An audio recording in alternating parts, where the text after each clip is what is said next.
चलिए जी, आज हम गांधी से स्टार्ट करेंगे। अब हम तो जब हम गांधी के बारे में बात करते हैं तो आज हमारी शुरुआत होगी जी आइडियोलॉजिकल फाउंडेशंस ऑफ गांधी से। और हम गांधीज्म को समझेंगे। एक चीज को याद रखिएगा कि ये जो इंडियन पॉलिटिकल थॉट में हम गांधी को लेकर डिबेट कर रहे हैं, इसमें मैंने कुछ एक्स्ट्रा थीम्स भी ऐड कर दी हैं, जिसके तहत अब हम जो गांधी की पॉलिटिकल आइडियोलॉजी वाला पार्ट है उसको भी यहीं पर कंप्लीट कर लेंगे। तो we will not do the two things separately, because दोनों चीज़ों में ओवरलैपिंग कंटेंट है। तो ये वाले टॉपिक को आप इस तरीके से अपने नोट्स में लिख सकते हैं कि this is a part of Indian political thought Gandhi also plus political ideology Gandhism. तो दोनों चीज़ें होलिस्टिकली एक ही जगह पर हम लोग कवर कर लेंगे। ओवरलैपिंग चीज़ें बार बार ओवरलैप करके कोई फायदा नहीं। तो आइडियोलॉजिकल फाउंडेशन ऑफ गांधीज्म से शुरू करते हैं जी। तो एक चीज क्लियर है कि जब हम गांधीज्म की बात करते हैं तो ये कहना तो गलत बिल्कुल नहीं होगा कि जो गांधीज्म है वो कोई एक फिक्स सेट ऑफ रूल्स नहीं है।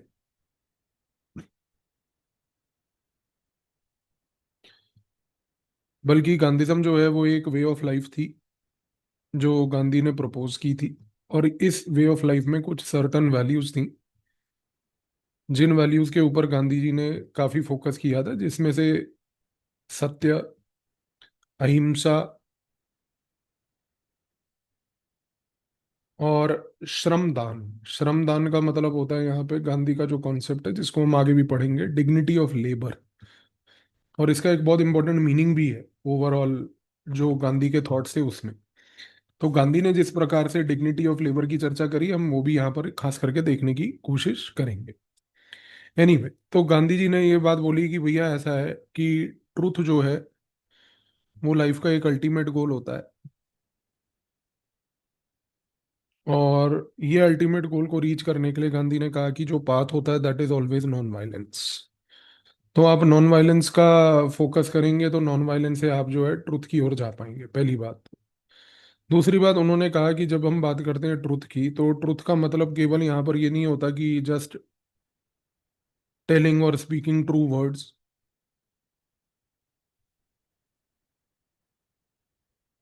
सिर्फ सच मुंह से बोलना ट्रुथ नहीं होता। इनफैक्ट गांधी जी ने ये बात बोली कि ट्रुथ का मतलब थोड़ा डीप है। ट्रुथ का मतलब ये भी होता है कि आप अपनी लाइफ को ऑनेस्टली लिव करो। उन्होंने ये भी बोला कि भाई we must be also true to our conscience, यानी कि हमारी सोच में भी सच्चाई होनी चाहिए, सोच में भी किसी प्रकार की खोट नहीं होनी चाहिए।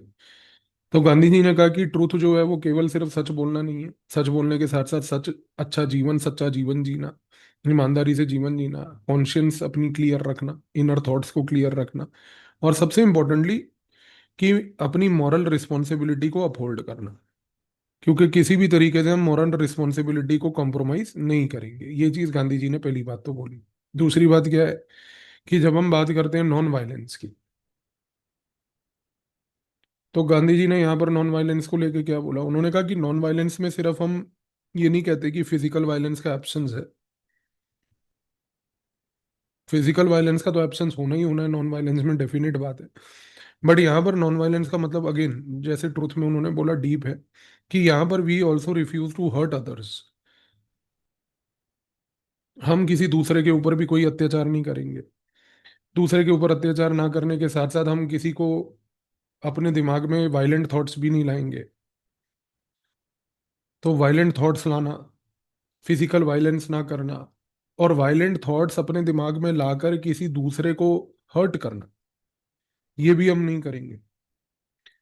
और सबसे इंपॉर्टेंटली गांधी जी ने नॉन वायलेंस में ये बात भी बोली कि देखो, जब हमारे पास किसी भी कॉन्फ्लिक्ट को अगर हमें रिजॉल्व करना है तो नॉन वायलेंस का मतलब होता है कि उसको पीसफुली रिजॉल्व करना। तो वो कॉन्फ्लिक्ट को भी पीसफुली रिजॉल्व करना एक बहुत बड़ा क्रूशल फैक्टर गांधी जी ने यहाँ पर समझाने की कोशिश करी। तो इन तरीकों से उन्होंने नॉन वायलेंस के आइडिया को यहाँ पर प्रपोज किया। अब आते हैं वो श्रमदान का आइडिया, जो हमने बोला कि that is basically dignity of labour. तो अगर हम यहाँ पर ध्यान से देखें तो गांधी जी ने डिग्निटी ऑफ लेबर में ये बात बोली कि भाई देखो, नो वर्क इज स्मॉल। हर काम का एक अपना महत्व होता है। और सबसे बड़ी बात है कि खास करके वो काम जिसमें मैनुअल लेबर इन्वॉल्व है, वो तो बहुत अच्छे काम होते हैं। तो आप अगर मान लीजिए क्लीनिंग कर रहे हो, आप अगर मान लीजिए फार्मिंग कर रहे हो, यहाँ पर ये सारे वर्क्स जो हैं, पहली बात तो हर एक वर्क में एक डिग्निटी इन्वॉल्व है। और इन सारे वर्क्स को गांधी जी ने कहा कि हमें रिस्पेक्ट करना चाहिए। और बात सही भी है कि अगर आप सारे वर्क्स को रिस्पेक्ट करोगे, डिग्निटी दोगे, तभी आप जो है डिग्निटी ऑफ लेबर पा पाओगे। तो गांधी जी का यहाँ पर अगर हम ऑब्जेक्टिव देखें तो बेसिकली ये था कि वो सिंप्लिसिटी को प्रपोज कर रहे थे। सिंप्लिसिटी के साथ साथ वो सेल्फ रिस्ट्रेंट की बात करते थे। सेल्फ रिस्ट्रेंट के साथ साथ उन्होंने ओवरऑल जो यहाँ पर चर्चा करी वो सेल्फ रिलायंस की थी। और गांधी जी का पूरा फोकस किस पे था? मॉरल और स्पिरिचुअल पाथ पे, जो उनकी ये 3 पॉइंट अंडरस्टैंडिंग से हमें देखने को मिला। तो वो कहते थे जब ये मॉरल और स्पिरिचुअल पाथ पॉलिटिक्स में अपनाओगे, या ये मॉरल और स्पिरिचुअल पाथ आप सोसाइटी में अपनाओगे, या आप पर्सनल लाइफ में अपनाओगे, जब भी आप इस मॉरल और स्पिरिचुअल पाथ को अपनाओगे, आप ये देखोगे कि आपकी लाइफ एथिकली वैल्यू ड्रिवन होगी। और इसी चीज को लेके हम सबको स्ट्राइव करना चाहिए। ये गांधी जी ने बात बोली कि we must strive for ethically value driven life. एक चीज क्लियर है जी कि गांधीज्म के बारे में जो अभी तक हमने बेसिक चर्चा करी, गांधीज्म के बारे में ये चीज अब कहना गलत नहीं होगा कि गांधीज्म का जो आइडियोलॉजिकल फाउंडेशन है, उस आइडियोलॉजिकल फाउंडेशन में एथिकल एब्सोल्यूटिज्म है। इस वर्ड का मतलब समझ रहे हो आप? एथिकल एब्सोल्यूटिज्म की मतलब it is completely revolving around ethics. So his entire ideological foundation is based on the ethical values.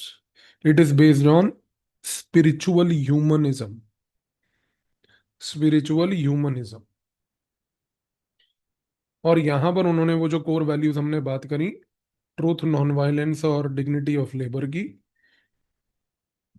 वो यहाँ पर तीनों वैल्यूज पहली बात तो क्लियर कट तरीके से फिट बैठती हैं। गांधी जी ने जो ये आइडिया सत्य का यानी कि ट्रूथ का लिया, ये उन्होंने इंस्पायर होके लिया हमारे उपनिषद से। उपनिषद में हमारे मेंशन्ड है सत्यमेव जयते, ट्रूथ ऑलवेज ट्रायम्फ्स।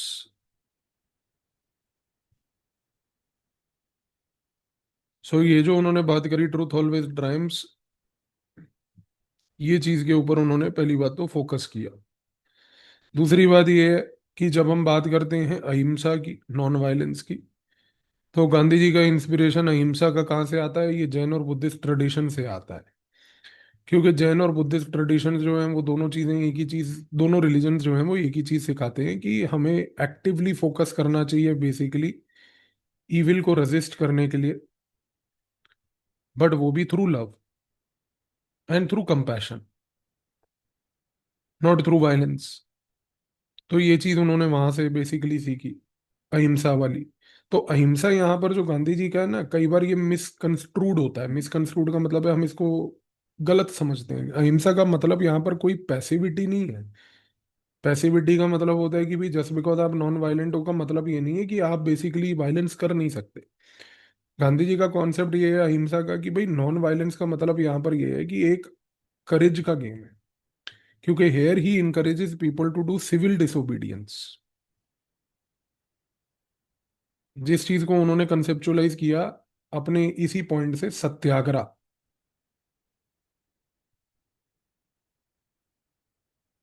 जो कि एक मास मोबिलाइजेशन टेक्निक था गांधी जी का।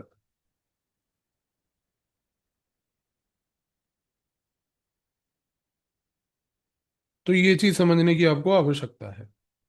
सत्याग्रह पहली बात। दूसरी बात, जब गांधी जी यहाँ पर बात करते हैं डिग्निटी ऑफ मैनुअल लेबर की,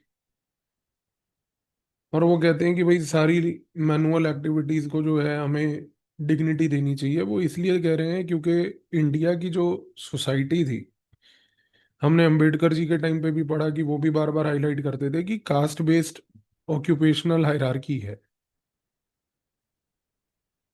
तो गांधी जी के सामने भी ये चैलेंज था कि कास्ट बेस्ड ऑक्यूपेशनल हायरार्की है। अच्छा, अभी इस कास्ट बेस्ड ऑक्यूपेशनल हायरार्की को टैकल करने के लिए गांधी जी ने जो फिलोसॉफिकल फाउंडेशन यहाँ पे प्रपोज किया वो क्या था? तो उनका फिलोसॉफिकल फाउंडेशन यहाँ पर ये था कि भाई देखिए, हमें अनटचेबिलिटी को एड्रेस करना है, हमें सोशल इनइक्वालिटी को एड्रेस करना है। और ये सोशल इनइक्वालिटी जो है, इसको एड्रेस करना अनटचेबिलिटी को एड्रेस करना। इसके लिए हमारे पास तरीका क्या है? हमारे पास तरीका है डिग्निटी ऑफ मैनुअल लेबर।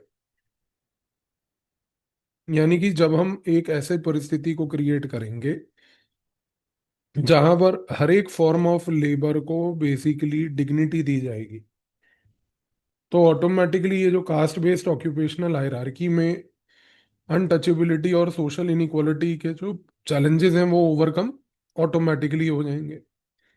तो गांधी जी का आइडिया यहाँ पर बिल्कुल क्लियर था बॉस, कि उनका पर्सपेक्टिव ये था कि हमें इस नजरिए से यहाँ पर काम करना है। इस रीजन से आप देखिए कि कुछ स्कॉलर्स हैं, जैसे कि रोमेन रॉलैंड एक हैं, जिनके बारे में हम चर्चा पूरे गांधी के टाइम पे करेंगे।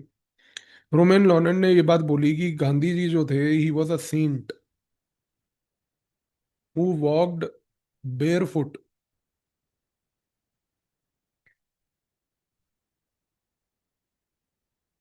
into the realm of politics,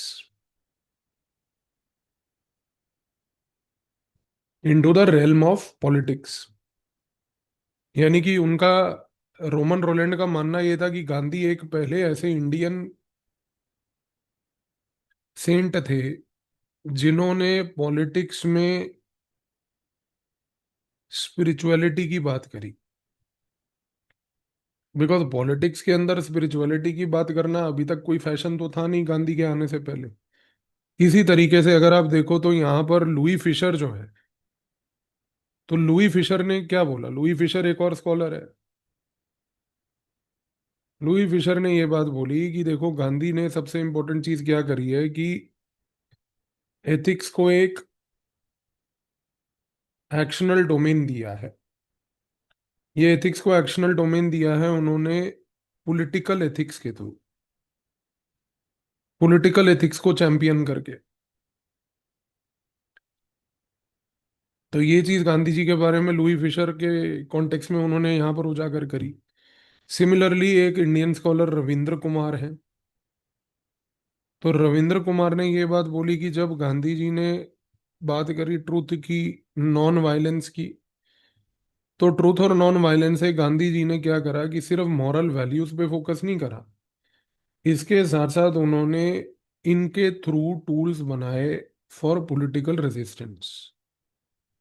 तो ये जो टूल्स गांधी जी ने पॉलिटिकल रेजिस्टेंस को लेके बनाए, रविंद्र कुमार कहते हैं कि ये भी बड़े पावरफुल टूल्स थे जिन्होंने पूरे के पूरे course of Indian national movement को ऑल्टर किया।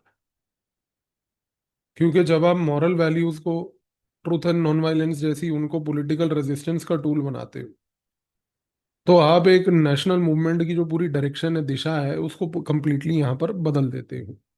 लेकिन अगर हम बात करें पेरी एंडरसन की, तो पेरी एंडरसन ने एक सिंपल सी बात ये बोली। उन्होंने ये बोला कि भाई देखो, गांधी जी की जितने भी आइडियाज थे ना, वो सब अच्छे थे, बट उनमें एक प्रॉब्लम ये थी कि इन सब में एक रिलीजियस टोन था, क्योंकि किसी ना किसी रिलीजन से वो आइडिया बोरोड था। तो इसकी वजह से पेरी एंडरसन कहते हैं कि उनके आइडियाज वर लेस यूनिवर्सल। तो वेस्टर्न कंट्रीज के मुताबिक वो चाहते थे कि भाई किसी ना किसी तरीके से कोई ना कोई सेकुलर आइडियाज अगर प्रमोट किए जाएं तो वो रिलेटिवली बेटर होंगे। लेकिन यहाँ पर अगर हम बात करें राघवन अय्यर की, जिन्होंने एक बहुत इंपॉर्टेंट किताब भी लिखी है जिसका नाम है the moral and political thought of Mahatma Gandhi. तो राघवन अय्यर ने इस किताब में एक बड़ी इंपॉर्टेंट बात करी। उन्होंने कहा कि जो गांधीज्म था, जिसमें ये सारी चीजों की चर्चा की गई, वो कोई डॉक्ट्रिन नहीं था। गांधीज्म जो था वो कोई यूटोपियन आइडिया भी नहीं था, बल्कि गांधीज्म जो है राघवन अय्यर के मुताबिक एक प्रैक्टिकल टूलकिट था ऑफ एथिक्स ऑफ रिस्पॉन्सिबिलिटी।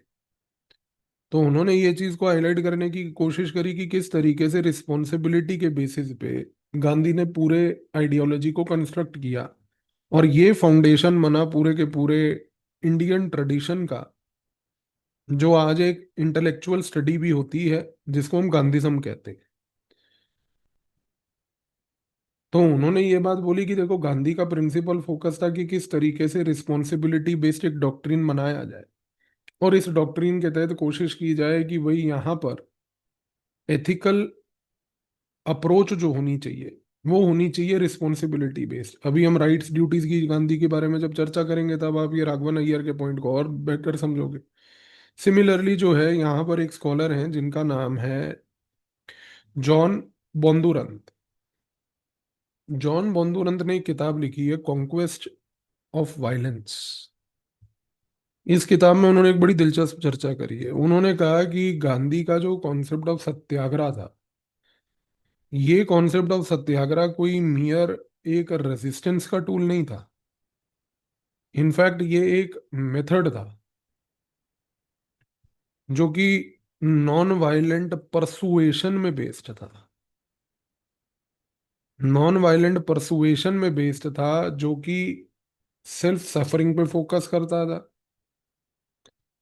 जो कि मॉरल अपील पे फोकस करता था। तो इस नजरिए से देखा जाए तो जॉन बोंदुरंत का जो आइडिया है, वो कहते हैं कि ये एक बड़ी यूनिक सी अप्रोच थी जो गांधी ने यहाँ पर प्रमोट करने की कोशिश करी। सिमिलरली आप देखो भिक्खू पारेख जो है, भिक्खू पारेख ने क्या बात बोली? भिक्खू पारेख ने ये बोला कि गांधी के जो एथिक्स थे, इस एथिक्स को जब उन्होंने पॉलिटिकल एक्शन में अपनाया, तो उनके इस एथिक्स को पॉलिटिकल एक्शन में अपनाने से एक मॉरल पॉलिटिक्स डायमेंशन क्रिएट हुआ। और ये मॉरल पॉलिटिक्स डायमेंशन से कुछ मॉरल पॉलिटिकल लीडर्स क्रिएट हुए। और ये जो मॉरल पॉलिटिकल लीडर्स थे, ये एक new class of political leadership बनी। ये एक new class of political leadership बनी। तो ये चीज के बारे में उन्होंने उजागर करने की कोशिश करी भिक्खू पारेख ने।